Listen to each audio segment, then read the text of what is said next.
ઓમ નમો નારાયણ. હું અરુણાબેન પી ગોસ્વામી સુરતથી તમારું સ્વાગત કરું છું અરુસ કિચનમાં. તો આજે આપણે બનાવશું મિક્સ વેજીટેબલ ને મખાનાનું રાયતું. તો એના સારું આપણે થોડાક મખાના લીધા છે આ રીતે. તો 1 કપ જેટલા છે આ રીતના એમ. અને દહીં તો 1.5 કપ જેટલું આપણે દહીં લીધું છે. અને શાકભાજીમાં આપણે થોડાક બાફેલા વટાણા લીધા છે લીલા.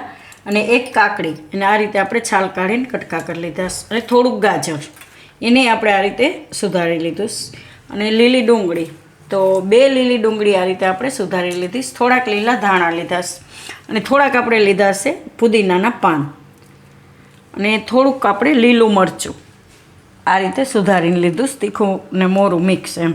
થોડોક આપણે ચાટ મસાલો લીધો અને બ્લેક પેપર, મરી પાવડર અને શેકેલા જીરાનો પાવડર અને હંચર અને ઘી જો હે આપણે શેકવા મખાના. અને તમારે આમાં ખાંડ નાખવી હોય તો દળેલી ખાંડ અડધી ચમચી નાખી શકો એમ.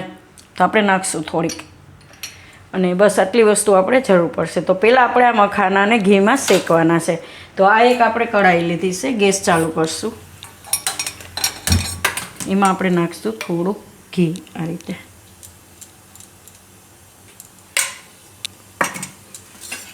ઘીને આપણે આ રીતે ઓગાળી લેવું. અને એમાં આપણે નાખી દઉં આ મખાના. તો મખાનાને શેકી લેવું આપણે ઘીમાં.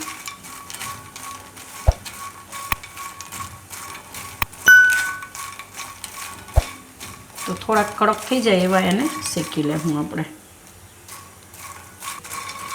તો આને આપણે આ રીતના શેકી લેવાના.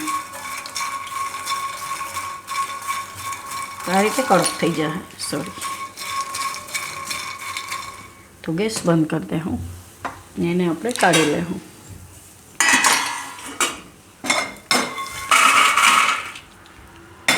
અને આપણે સાઈડમાં રાખી દઈશું.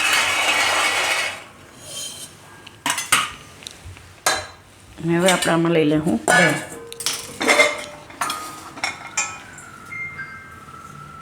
તો દહીં બધું આપણે આમાં લઈ લેવું.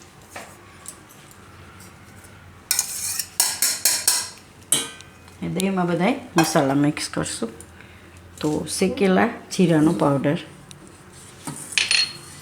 અને ચાટ મસાલો અને મરી પાવડર ને હંચર. આ બધું નાખ્યું એટલે આપણે મીઠું નાખવાની જરૂર નહીં પડે, કેમ કે હંચર એ ખારું હોય અને ચાટ મસાલામાં આપણે મીઠાનો ભાગ હોય જ છે. અને આ આપણે મરચું, તો મરચું તમે તમારા હિસાબે તીખાશ પ્રમાણે નાખી શકો. ને થોડીક આપણે દળેલી ખાંડ નાખીશું. એનાથી બહુ મીઠો ટેસ્ટ નહીં આવે પણ સ્વાદને બેલેન્સ કરશે. તો આ બધું આપણે પહેલાં મિક્સ કરી લેવું.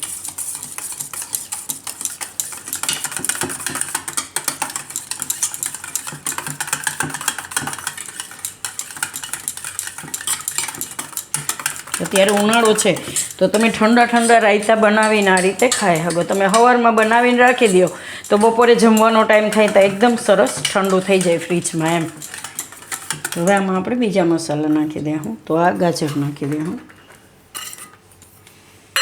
અને લીલા વટાણા થોડાક ઉપર નાખીશું ગાર્નિશમાં. આ આપણે કાકડી નાખી દઉં અને લીલી ડુંગળી, થોડાક લીલા ધાણા.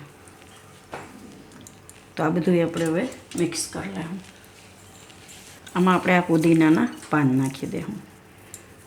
તો પુદીનો એકદમ ઠંડો હોય છે અને પેટ માટે બહુ સારો એમ. તો કોઈ વસ્તુમાં થોડો આપણે યુઝ કરીએ તો સારું એમ. તો આ બધું આપણે હવે મિક્સ કરી લેવું.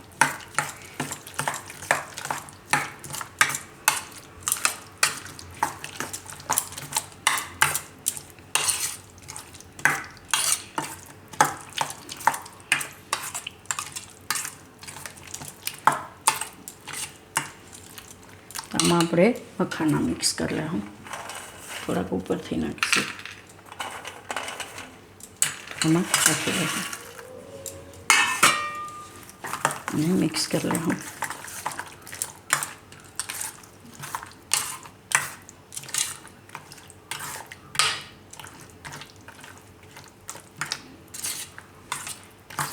તો આ રાયતું ખાવામાં એકદમ સરસ મજા આવે છે અને મખાના એકદમ ક્રન્ચી લાગશે ખાવામાં તમને. તો આને આપણે હવે કાઢી લઉં કટકામાં.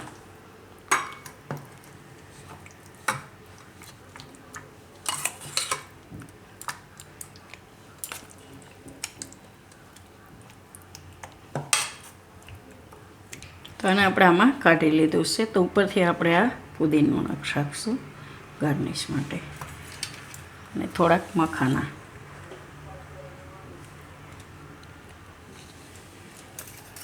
અને થોડાક આપણે નાખીશું વટાણા લીલા.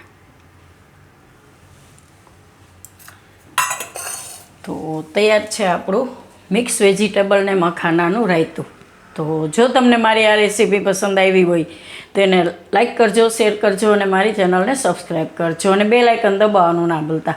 કમેન્ટ કરીને કહેજો કે તમને કેવું લાગ્યું આ મિક્સ વેજીટેબલ ને મખાનાનું રાયતું.